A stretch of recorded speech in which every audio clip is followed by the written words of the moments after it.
এয়া নিশাৰ আঞ্চলিক বাতৰি আপোনালোকে চাবলৈ আৰম্ভ কৰিছে আপোনালোকৰ প্ৰিয় চেনেল আসাম লাইভ 7 আজি নিশাৰ প্ৰথমটো খবৰ পেঙেৰি আৰক্ষীৰ সাফল্য এনএছএনৰ 3 লিংকমেন আটক পেঙেৰি আৰক্ষীৰ ব্যাপক সফলতা শুক্ৰবাৰে পেঙেৰি আৰক্ষীয়ে এগৰাকী যুৱতীকে ধৰি এনএছএনৰ 3জনকৈ লিংকমেনক আটক কৰিছে পেঙেৰি আৰক্ষীয়ে এনএছএনৰ লিংকমেন কেটেটঙৰ নিবাসী অংকুৰ গগৈক আটক কৰে অংকুৰ গগৈ তথ্যৰ ওপৰতে ভিত্তি কৰি অৰুণাচলৰ পৰা লোপান সিংফু আৰু জাগনৰ পৰা অবিনাশ ঘোষক আটক কৰিছে উল্লেখ্য যে পেঙেৰি আৰক্ষী থানা অন্তৰ্গত ইনথেমৰ এজন ক্ষুদ্ৰ চাহ ব্যৱসায়ী দীপ্তি মহনৰ পৰা 10 লাখ টকা নিবলৈ আহোঁতে আটক হয় লিংকমেন কেইজন আৰক্ষীৰ সঠিক তদন্তত আৰু অধিক তথ্য উদ্ঘাটন হোৱাৰ সম্ভাৱনা আছে বৰগুলাইবা ধৰিলা এই নেফা ফেক্টৰী আগৰ কি নাম ৰিহেবত হইলে নেকি ৰিহেবত নহয় মই ৰাস্তাত ৰখি আছিলো তো মানে মোৰ সদায় মানে এটা 4 মাহমান হ'ল আননোন নম্বৰ ফোন আহে ফাৰ্ষ্টত মানে ফেচবুকত মেছেজ দিছিলে মোক তাৰপিছত চাইছিলোঁ ল'ৰাটো মই চিনি পাওঁ ইনথেমৰ হয় তো কেতিয়াবা কথা চথা পাতোঁ আৰু সেনেকুৱা নম্বৰটো সি মোক মোৰ নম্বৰ লোৱা বুলি ক'লে কেতিয়াবা হেল্প কৰিম আমুক বাছোঁ ঠিক আছে নম্বৰ দিছে মই ছেভ কৰি থৈছোঁ তাৰপিছত মাজে মাজে ফোন কৰি মোক মানে একদম অলপ ব্লেকমেইল টাইপৰ কৰে তই মোৰ ফোন কালি ৰিচিভ নকৰিলা মানে কৰিবই লাগিব এনেকুৱা মানে তো ৰিচিভ নকৰিলেও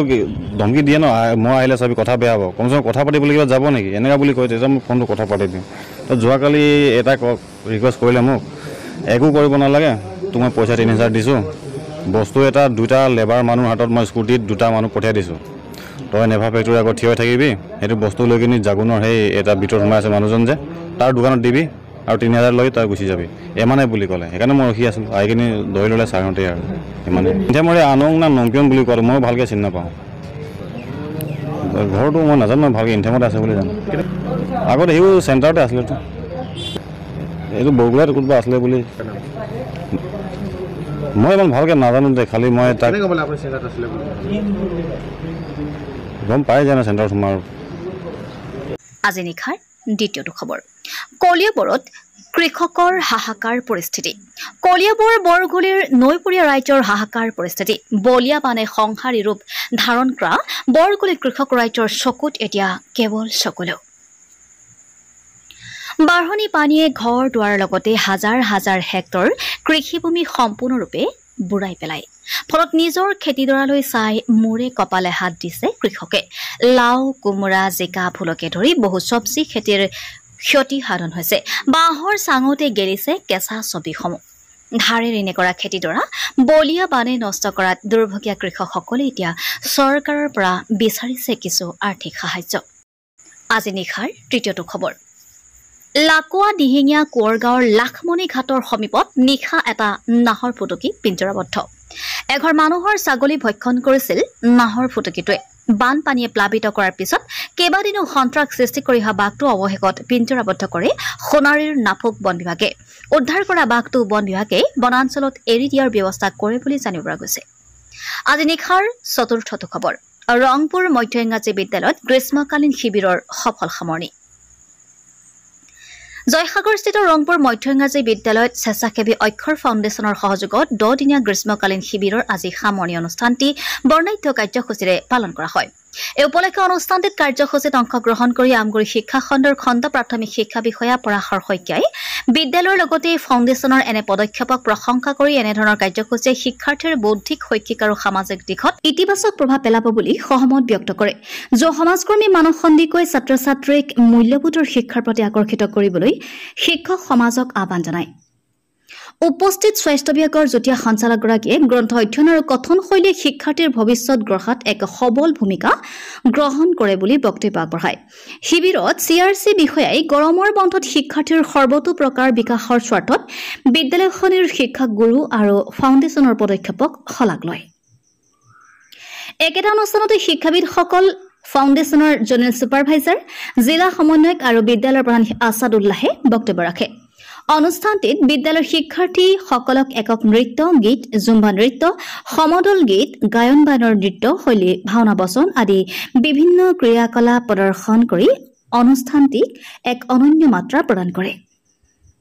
উক্ত শিবিৰত হস্তশিল্প নৃত্য গীত দুৰ্যোগ ব্যৱস্থাপনা সাধু কোৱা ইংৰাজী কথন শৈলী জীৱনশৈলী আদিৰো প্ৰশিক্ষণৰ লগতে এটা স্বাস্থ্য শিবিৰ অনুষ্ঠিত কৰা হয় অনুষ্ঠানৰ সামৰণিত ফাউণ্ডেশ্যনৰ ফালৰ পৰা অংশগ্ৰহণকাৰী শিক্ষাৰ্থীসকলক একোখনকৈ মানপত্ৰ প্ৰদান কৰে আজি নিশাৰ পঞ্চমটো খবৰ প্ৰয়াসৰ উদ্যোগত 2 শতাধিক প্ৰতিযোগীৰ অংশগ্ৰহণ ডিগবৈত মেগা চিত্ৰাংকন প্ৰতিযোগিতা সম্পন্ন সামাজিক সাংস্কৃতিক শিক্ষা আৰু ক্ৰীড়া উন্নয়নৰ এক স্বেচ্ছাসেৱী অনুষ্ঠান প্ৰয়াসৰ উদ্যোগত ডিগবৈ বন সংমণ্ডলৰ সহযোগত ডিগবৈ ৰাষ্ট্ৰীয় বিদ্যালয়ত স্বৰ্গীয় টেপুৰাম বৰুৱা আৰু তৰুলতা বৰুৱা সৰণী মেগা চিত্ৰাংকন প্ৰতিযোগিতাখনি অনুষ্ঠিত হৈ যায় প্ৰায় 2 শতাধিক প্ৰতিযোগী অংশগ্ৰহণ কৰা প্ৰতিযোগিতাখনি শুভ উদ্বোধনী অনুষ্ঠানত বিশিষ্ট অতিথিৰূপে বিশিষ্ট শিক্ষাবিদ অনিল চন্দ্ৰ শইকীয়া ডিগবৈ বনাঞ্চলিক বিষয়া সুমি দেউৰী বিশিষ্ট যুৱ ব্যৱসায়ী বিৰাজ ৰাজগড় ৰাষ্ট্ৰীয় বিদ্যালয়ৰ অধ্যক্ষ ৰিতেশ কুমাৰ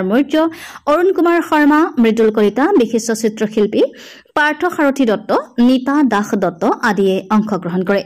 প্ৰয়াসৰ সাধাৰণ সম্পাদক মনোৰঞ্জন দাসে আন্তৰা অনুষ্ঠানত প্ৰয়াসৰ সভাপতি ৰমণী বুঢ়াগোহাঁই বুবু গগৈ বিজয় সূত্ৰধৰ আদি উপস্থিত থাকে অহা 21 জুলাইত দিনৰ 2 বজাত এওচি লেবাৰ ইউনিয়নৰ সভাগৃহত বৰ্ণাঢ্য কাৰ্যসূচীৰে বঁটা বিতৰণী অনুষ্ঠান আয়োজন কৰা হৈছে বুলি প্ৰয়াসৰ সাধাৰণ সম্পাদক মনোৰঞ্জন দাসে জানিবলৈ দিয়ে আজি নিশাৰ ষষ্ঠটো খবৰ কলিয়াবৰৰ বান পৰিস্থিতি কিছু খাম কাটিছে যদিও আজিও আশ্ৰয় শিবিৰতে আছে বৰ্ণাঢ্য বিদ্যালয় পথৰ কাষত অস্থায়ী শিবিৰতে আছে কলিয়াবৰৰ বানাক্ৰান্ত ৰাইজ একাংশ বৰ্ণাঢ্যই অৱশ্যে উভতিছে নিজ ঘৰলৈ আশ্ৰয় শিবিৰত থকা বৰ্ণাঢ্যৰ কাষত একাংশ সুহৃদয়বান লোক হাতীমূৰাৰ বৰ্ণাঢ্যক খাদ্য যোগান অসম যুৱ পৰিষদ নগাঁও জিলা সমিতিৰ হাতীমৰা বান শিবিৰত 5 শতাধিক বৰ্ণাঢ্যক এসাঁজ ৰান্ধি খাদ্য আগবঢ়ালে অসম যুৱ পৰিষদে কলিয়াবৰৰ পৰা অনুপৰা চৰাইদেউৰ পৰা ফাৰহান লস্কৰ আৰু ডিগবৈৰ পৰা হাছান আখতাৰ ফৰিদৰ ৰিপৰ্ট আছাম লাইভ 7